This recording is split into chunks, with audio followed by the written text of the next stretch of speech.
HP Victus एक बार फिर से आ गया भाई अपने चैनल पे, और इस बार एक नए ग्राफिक कार्ड के साथ RTX 3050A वाला ग्राफिक कार्ड। डिजाइन तो चेंज हो नहीं रहा इनसे, कुछ ना कुछ तो कर रही है। आओ फिर देखते हैं इसमें ऐसा क्या दे दिया भाई। तो कुछ ऐसा अपना बॉक्स, एंड बॉक्स के अंदर भाई ये आ गया सामान और डब्बा खाली।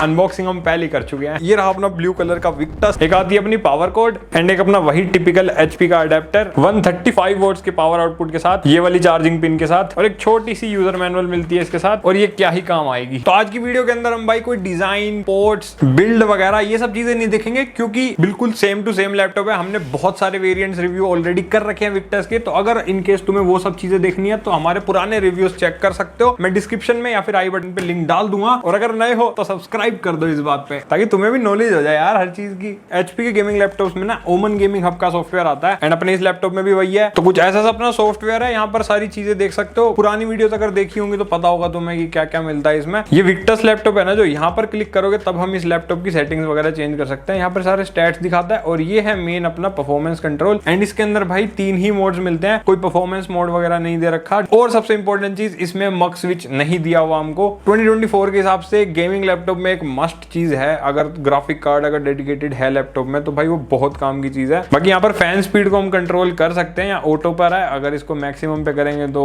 फुल स्पीड हो जाएगी फैंस की। और इस लैपटॉप का जो कीबोर्ड है वो सिंगल बैकलाइट है, व्हाइट कलर की बैकलाइट है इसमें। बट अगर RGB होता तो इसके अंदर एक लाइट स्टूडियो का ऑप्शन है। अब जैसे कि यहाँ पर दिखा रहा है कि कंपैटिबल नहीं है तो नहीं चलेगा। बाकी सब चीजें सेम है, दूसरे विक्टस लैपटॉप जैसी। कुछ ऐसे बड़ा चेंज इन्होंने नहीं करा। और एक इंपॉर्टेंट चीज, किसी भी लैपटॉप को खरीदने का सोच रहे हो तो एक बढ़िया जगह बताता हूँ। तुम जा सकते हो फ्यूचर IT जोन। इनके स्टोर्स दिल्ली, नोएडा और गाजियाबाद में काफी जगह पर है। और अगर कोई भी वहां से देख रहा है तो प्रोफेशनल, गेमिंग, नॉन गेमिंग कैसा भी लैपटॉप खरीद सकते हो। फाइनेंस की फैसिलिटी भी अवेलेबल है, किसी भी मोड से पेमेंट कर सकते हो। और अगर अपने भाई का रेफरेंस होगा थोड़ा बहुत फायदा भी हो जाएगा। तो मैं डिस्क्रिप्शन में साइड एड्रेस दे दूंगा, चेक कर सकते हैं। एंड डिस्प्ले की स्पेसिफिकेशन देखो एक बार अपने सामने भाई। वैसे नॉर्मल सी डिस्प्ले है, मतलब 45% NTSC वाली, जो लगभग हर बजट गेमिंग लैपटॉप में तुम्हें देखने को मिल जाएगी। बट अब थोड़ा ट्रेंड चेंज हो रहा है कि 100% sRGB आ जाती है। बट विक्टस में ऐसा कुछ नहीं है भाई, ये नॉर्मल सी वही पुरानी डिस्प्ले है। एंड आउटडोर में तो दिखती भी नहीं है यार, अगर मतलब ऐसे सनी डे के अंदर तुम बैठोगे तो। बाकी मेरे हिसाब से HP वालों को भी अब थोड़ा बदलाव ले लेना चाहिए भाई, मतलब सीखो भाई दूसरे ब्रांड से।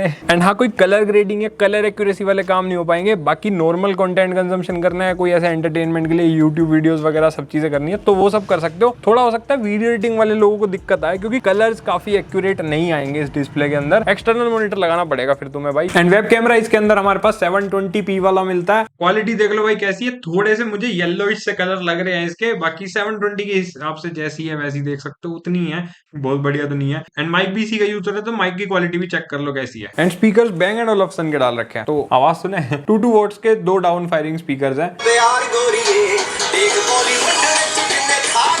ठीक है, मतलब लाउड भी अच्छे खासे, हल्की हल्की थोड़ी थोड़ी बेस आती है, मतलब सुनने में अच्छे हैं। ओवरऑल क्वालिटी भी अच्छी है, कोई डिस्टोर्शन नहीं है। तो स्पीकर्स पे कोई काम करते हो तो कोई दिक्कत नहीं आएगी, बिल्कुल खत्म नहीं है। एवरेज से थोड़े से ऊपर ही मान के चलना। बैटरी है इसके अंदर 52.5 वोट आवर्स की, तो ज्यादा बैकअप एक्सपेक्ट मत करना। एक तो ये वैसी गेमिंग लैपटॉप है तो भाई इनका कंजम्पशन इतना होता है ना पावर का, मैक्स टू मैक्स 1.5 से 2 आवर्स तक का बैकअप देगा भाई ये। वो भी तब जब तुम ब्राइटनेस वगैरह कम करके एकदम बेसिक यूज पे चलाओगे, तो उससे ज्यादा एक्सपेक्ट ना ही करो तो ही बढ़िया है भाई। अब तुम कहोगे भैया स्पेसिफिकेशन नहीं दिखाई आपने अभी तक, तो देखो ना भाई वीडियो को पॉज करके एकदम अच्छे से तुम्हारे पास सारी स्पेसिफिकेशन आ रही है। CPU GPU वगैरह सब देख लो इसकी कैसी है। ग्राफिक कार्ड नया है इसमें, RTX 3050A वाला ग्राफिक कार्ड। मतलब ये A का क्या मतलब है ये भाई मुझे भी अभी तक पूरा क्लियर नहीं हो पाया। बाकी ऐसा AI फीचर्स इसमें नहीं डाले हुए हैं, मतलब जैसे तुमने दूसरे लैपटॉप्स में भी देखे होंगे ना, हम अपनी वीडियोस में भी दिखाते रहते हैं। बेसिक वाले ही AI फीचर्स है जो ऑलमोस्ट सभी लैपटॉप्स में आज की डेट में आ चुके हैं, जैसे कि लाइव कैप्शंस हो गया, को पायलट का सपोर्ट। पर सारे फीचर इसके अंदर नहीं है। मेरे हिसाब से GPU के अंदर इन्होंने कुछ AI का काम करा होगा, जिससे कि थोड़ी और बेटर परफॉर्मेंस और बेटर चीजें मिल जाएंगी। बाकी मैंने इसकी टेस्टिंग वेस्टिंग करी है, तो ये 50 वोट्स की TGB के साथ आता है। बहुत ही अजीब सी बात है कि इस बजट के अराउंड फुल फ्लेजेड वाले 3050 बड़े आराम से मिल जाते हैं। इसकी तो VRAM भी 4GB है, 6GB वाले 3050 भी भाई 95 वोट के साथ आ जाते हैं। बट ये पता नहीं क्यों 50 वोट्स का है। 50 वोट्स के साथ भी ये काफी चीजें तगड़ी कर देता है, वो कैसे परफॉर्मेंस वाले सेक्शन में बताऊंगा। बाकी रैम इसकी अपग्रेडेबल है, 32GB तक मैक्सिमम कर सकते हो, और 16GB हमारे पास पास आती है। पर मेरे को एक चीज समझ नहीं आई कि आज की डेट में DDR4 का भाई क्या काम है। मतलब 3200 मेगाहर्ट्ज की रैम बहुत ही आउटडेटेड है भाई। अब हर लैपटॉप में DDR5 आती है, तो अगर तुम अपग्रेड भी करोगे तो भाई DDR4 में ही करनी पड़ेगी, DDR5 वाली रैम नहीं लगा सकते। एंड SSD का भी कोई मेंशन नहीं कर रखा है इन्होंने कि अपग्रेड होगी या नहीं। सिंगल SSD तो इसमें एक ऑलरेडी लगी हुई है, उसको हटा करके तुम डेफिनेटली बड़ी साइज की 1 TB तक की SSD लगा सकते हो। बाकी SSD Gen 4 वाली है और उसके हिसाब से रीड एंड राइट स्पीड भी देख सकते हो, सही आ रही है। फुल फ्लेजेड तो नहीं है बट ठीक है, इतनी भी बहुत होती है। एंड एक चीज बढ़िया है कि MS Office 2021 वाला लाइफ टाइम के लिए इसके अंदर इंक्लूडेड मिलेगा तुम्हें। अब आती है अपनी परफॉर्मेंस, तो उसके लिए मैंने कुछ बेंचमार्क टेस्ट रन करे। Cinebench R23 का स्कोर तुम देख सकते हो, तुम्हारे सामने आ रहा होगा। Cinebench 2024 का स्कोर भी देख सकते हो। इसके अंदर GPU टेस्ट के लिए अवेलेबल नहीं आ रहा था, मे भी हो सकता है नया GPU है इस वजह से नहीं आया था। क्रॉसमार्क का स्कोर भी देख सकते हो, तुम्हारे सामने आ रहा है। बाकी Geekbench 6 के स्कोर भी देख सकते हो, CPU वाले अपने, और GPU का स्कोर भी देख सकते हो, काफी सही निकाल के दे दिया इसने। GPU वाले स्कोर्स पर थोड़ी नजर रखना। PC Mark 10 में भी काफी सही स्कोर निकाल दिया इसने, 6000 plus. And 3D Mark TimeSpy का स्कोर भी देखो 5500 से भी ज्यादा भाई, और VR Mark के अंदर भी 7000 से भी ज्यादा का स्कोर निकाल दिया इसने। अगर हमारी वीडियोस देखते रहते हो तो तुम्हें स्कोर्स का थोड़ा आइडिया लग गया होगा, अगर नहीं लगा तो मैं बताता हूँ। प्रोसेसर काफी सही परफॉर्म कर रहा है, 12450H के हिसाब से जो स्कोर्स आने चाहिए थे वो सही है बिल्कुल। बाकी जो ग्राफिक कार्ड है वो भाई कोई अलग ही लेवल की परफॉर्मेंस निकाल रहा है स्कोर्स की अगर माने तो। 50 वोट में 4GB का ग्राफिक कार्ड मैं एक्सपेक्ट ही नहीं कर सकता कि ऐसी परफॉर्मेंस देगा।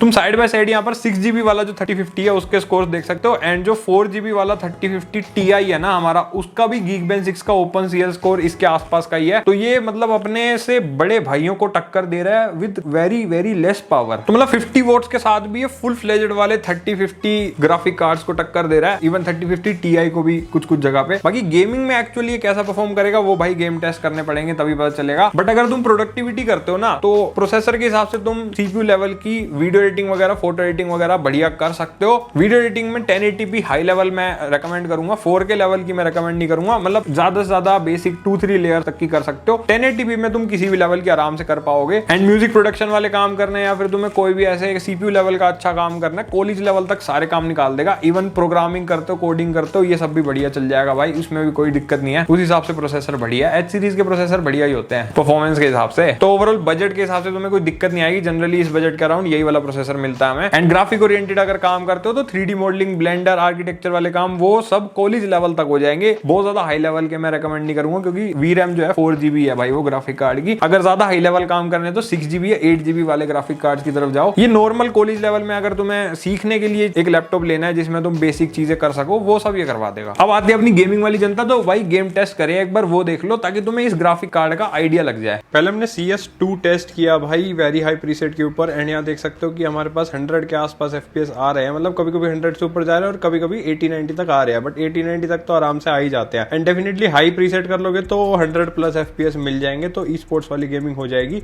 और सोचो 30 वोट्स TGP कंज्यूम हो रही है और उसके बाद भी इतनी सही परफॉर्मेंस आ रही है भाई। देन हमने GTA 5 टेस्ट किया, वेरी हाई का मिक्स प्रीसेट था जो कि हाई सेटिंग्स होती है बिल्कुल बढ़िया वाली। और यहाँ पर देख सकते हो भाई 100+ FPS आ रहे हैं हमारे पास तगड़े एकदम, 120-130 तक भी टच हो रहे हैं। और ये मैंने एक्सपेक्ट नहीं किया था भाई, सही बता रहा हूँ, क्योंकि सेटिंग्स काफी ज्यादा हाई और वेरी हाई का मिक्स प्रीसेट है। मतलब ओवरऑल तगड़ी परफॉर्मेंस आ रही है। एंड टेम्परेचर वगैरह सारी चीजें तुम्हारे सामने है, तो वो भी देख सकते हो भाई। देन वैलोरेंट टेस्ट किया हमने, फुल हाई प्रीसेट था ये भी। और यहाँ पर देख सकते हो कि हमारे पास आ रही है 200 के आसपास FPS की परफॉर्मेंस, और CPU इंटेंसिव गेम है और इस CPU के अंदर 200 के आसपास FPS ही मिलते हैं, तो बिल्कुल बढ़िया आ रही है। मतलब कोई दिक्कत नहीं है उसमें भी। बाकी सारे स्टैट्स देखते चलो साथ साथ, टेम्परेचर वगैरह सारी चीजें तुम्हारे सामने आ ही रही है भाई। देन फार क्राई 6 टेस्ट किया हमने अल्ट्रा प्रीसेट के ऊपर, एंड यहाँ पर हमारे पास 60-65 FPS आ रहे थे, जो कि 3050 के हिसाब से बिल्कुल सही है। एंड मतलब ज्यादा ही है, मतलब इसकी TGP के हिसाब से तो भाई इतना एक्सपेक्ट नहीं किया था मैंने। मतलब ये काफी सही परफॉर्मेंस निकाल के दे रहा है। पता नहीं एनवीडिया ने कैसे इसे ट्वीक करा है भाई, लेकिन ठीक है, कम पावर ड्रॉ करके भी अच्छी परफॉर्मेंस दे रहा है हमें ये। देन RDR2 टेस्ट किया, ये भी हमने फुल अल्ट्रा प्रीसेट करके टेस्ट किया। और भाई ये जो परफॉर्मेंस अभी तुम देख रहे हो ना, 40-50 FPS जो आ रहे हैं, मतलब कभी कभी 60 तक भी टच हो रहे हैं, तो ये भाई 6GB वाले ग्राफिक कार्ड में आती है जो 3050 का आता है, और वो भी फुल फ्लेजेड। और ये भाई 50 वोट्स पावर ड्रॉ कर रहा है और फिर भी इतनी सही परफॉर्मेंस दे रहा है, पता ही नहीं भाई कैसे।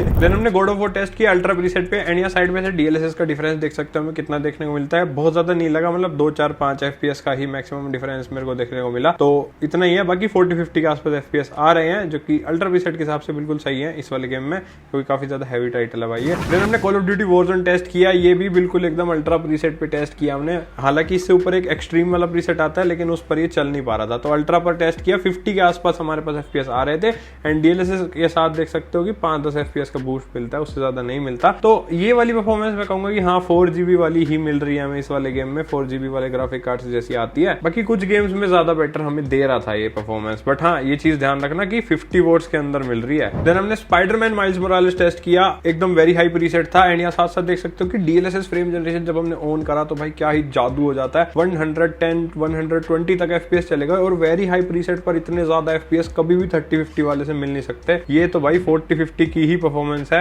और ये देख करके भाई मैं बहुत ज्यादा इंप्रेस हो गया इस ग्राफिक कार्ड से, मतलब मजा आ गया भाई। देन रे ट्रेसिंग को भी ऑन करके हाई पे कर दिया एंड देख सकते हो बिना DLSS के भी मतलब 20 FPS आ रहे हैं और DLSS फ्रेम जनरेशन के बाद 30-35 FPS हो गए। तो सोचो रे ट्रेसिंग हाई पर बिल्कुल वेरी हाई प्रीसेट पे भी ये खिला देगा भाई, इस ग्राफिक कार्ड में खेल पाएंगे हम ये भी एक बड़ी बात है। देन हमने साइबरपंक टेस्ट किया अल्ट्रा प्रीसेट पे एंड यहाँ साइड बाय साइड DLSS का डिफरेंस देख सकते हो। फ्रेम जनरेशन जब हमने ऑन करके चेक करा तो हमारे पास 50+ FPS चले गए और अल्ट्रा प्रीसेट पर भाई साइबरपंक को इतने FPS आ गए, क्या ही लोगे। मतलब यार जिंदगी में 4GB के ग्राफिक कार्ड से नहीं आते भाई इतने अच्छे FPS अगर तुम अल्ट्रा प्रीसेट पे साइबरपंक टेस्ट करो। एंड देन रे ट्रेसिंग भी हमने ऑन कर दी बिल्कुल अल्ट्रा पे करके ताकि फूक जाए बट ये फूका नहीं भाई। देखो फ्रेम जनरेशन DLSS के बाद तब भी इसने 20-30 FPS दे दिए जो कि बहुत ही सही है मेरे हिसाब से। एंड बाकी सारे स्टैट्स तुम देखते चलो साथ साथ, परफॉर्मेंस ठीक निकाल दी भाई इसने अपनी हद के हिसाब से। तो आई होप तुम्हें अब सारी चीजें क्लियर हो गई होंगी इस लैपटॉप के बारे में, गेम टेस्ट वगैरह देख के भी आइडिया लग गया होगा। अभी जो स्पेशल ग्राफिक कार्ड दिया उसके बारे में थोड़ी बात करते हैं। तो मैंने काफी रिसर्च करी इस ग्राफिक कार्ड के बारे में भाई, मेरे को कुछ चीजें पता लगी है जैसे कि एनवीडिया ने स्पेशली ये ग्राफिक कार्ड इंडियन मार्केट को टारगेट करके निकाला है, जिससे क्या हुआ कि काफी ज्यादा बजट में आ गया और जितने भी बजट लैपटॉप है उनमें कम पावर में एक अच्छी परफॉर्मेंस डिलीवर हो पाए ताकि। एंड ए का मतलब कहीं पर भी क्लियर नहीं था भाई कि ये ए एक्चुअल में है क्यों, हो सकता है नए एडा आर्किटेक्चर यूज किया उसकी वजह से भी हो सकता है, या फिर AI का क्योंकि इसमें DLSS 3 वगैरह का सपोर्ट है, फ्रेम जनरेशन का सपोर्ट है जैसा अपना 4050 वाले ग्राफिक कार्ड में आता है। एंड गेम टेस्ट में तुमने देख लिया कि उससे काफी ज्यादा फर्क पड़ जाता है भाई, और ये चीजें तुम किसी भी 3050 में नहीं कर सकते। इस पर्टिकुलर ग्राफिक कार्ड में ही फ्रेम जनरेशन का हमें सपोर्ट मिला है DLSS 3 के साथ, जिसकी वजह से फ्रेम्स काफी बूस्ट हो जाते हैं भाई, चाहे वो 6GB वाला हो या कुछ भी हो। तो बहुत ज्यादा इंफॉर्मेशन अभी भाई इंटरनेट पर भी इस ग्राफिक कार्ड से रिलेटेड नहीं है, तो मेरे को सही बताऊं काफी स्पेशल और काफी तगड़ा लगा ये ग्राफिक कार्ड। मतलब यार कम पावर में इतनी अच्छी परफॉर्मेंस डिलीवर कर दी और तुमने स्कोर्स वगैरह सारी चीजें देखी है कि एक अच्छे खासे ग्राफिक कार्ड को भी ये टक्कर दे रहा है, तो इसे अंडर एस्टिमेट तो हम नहीं कर सकते इसकी परफॉर्मेंस के हिसाब से। तो मेरी तरफ से तो भाई फुल रिकमेंडेड है ये ग्राफिक कार्ड। अगर फ्यूचर में भी हमें और लैपटॉप्स में देखने को मिलता है तो देखेंगे कि क्या इसके रिजल्ट रहते हैं, अलग अलग लैपटॉप में कैसे परफॉर्म करता है ये। तो कुछ 60,000 के आसपास इस लैपटॉप का प्राइस है, उस हिसाब से मेरे को थोड़ी बहुत कमियां तो लगी, जैसे कि डिस्प्ले इसके अंदर 100% sRGB नहीं है, जबकि लोग के अंदर हमें मिल जाती है अराउंड इस बजट के। रैम इसके अंदर DDR5 नहीं है जो कि अब बिल्कुल एकदम कॉमन हो चुकी है, हर लैपटॉप में मिल जाती है। बाकी प्रोसेसर वगैरह तो ठीक है, काफी लैपटॉप्स में यही प्रोसेसर आता है इस बजट में, तो कुछ चीजें मतलब और ज्यादा बेटर दी जा सकती थी इस प्राइस के हिसाब से। बाकी ग्राफिक कार्ड जो इन्होंने दिया है वो दिखने में वही मैं बता रहा हूँ अंडर एस्टिमेट कर सकते हो तुम, लेकिन परफॉर्मेंस के हिसाब से मुझे भाई 60,000 में मतलब बढ़िया लगा ये। अगर तुम्हें 60,000 में कोई फ्रेम जनरेशन वाला कार्ड चाहिए ना तो वो यही है भाई, तगड़े FPS पे AAA टाइटल खिलाने की हिम्मत है इसके अंदर है। तो अगर तुम खरीदने का प्लान कर रहे हो और सिर्फ गेमिंग के लिए ही लेना चाह रहे हो देन मैं इसे प्रेफर कर सकता हूँ, क्योंकि गेमिंग में काफी अच्छा फायदा दे देता है ये 60,000 के बजट में। अदरवाइज अगर तुम्हें कोई प्रोडक्टिविटी के लिए तगड़ा लैपटॉप चाहिए देन मैं इसे रेकमेंड नहीं करूंगा, क्योंकि फिर तुम्हें रैम से भी सैक्रिफाइस करना पड़ेगा, प्रोसेसर से भी, एंड ग्राफिक कार्ड की भी VRAM तुम्हें कम पड़ सकती है। तो उसके अलावा तुम्हें फिर और ऑप्शंस है, 6GB वाले 3050 के लिए जाओ अराउंड इस बजट के, जो अब आजकल मिल भी जाता है आराम से, एंड प्रोसेसर भी हो सके तो और ज्यादा बेटर लो, या तो i7 लो या फिर 13 जनरेशन वाला i5 कंसीडर कर लो अगर तुम्हें अच्छे प्राइस में मिल जाता है तो। बाकी हमने बहुत सारे गेमिंग लैपटॉप्स रिव्यू कर रखे हैं, प्लेलिस्ट का लिंक दे दूंगा आई बटन या डिस्क्रिप्शन पे, एंड इसका लिंक भी डिस्क्रिप्शन में या फिर यहाँ पर प्रोडक्ट मैंने टैग कर रखा होगा तो वहां से चेकआउट कर सकते हो। बाकी मजा आया हो तो लाइक सब्सक्राइब करके जाना, हम मिलेंगे अगली वीडियो में, तब तक के लिए बाय।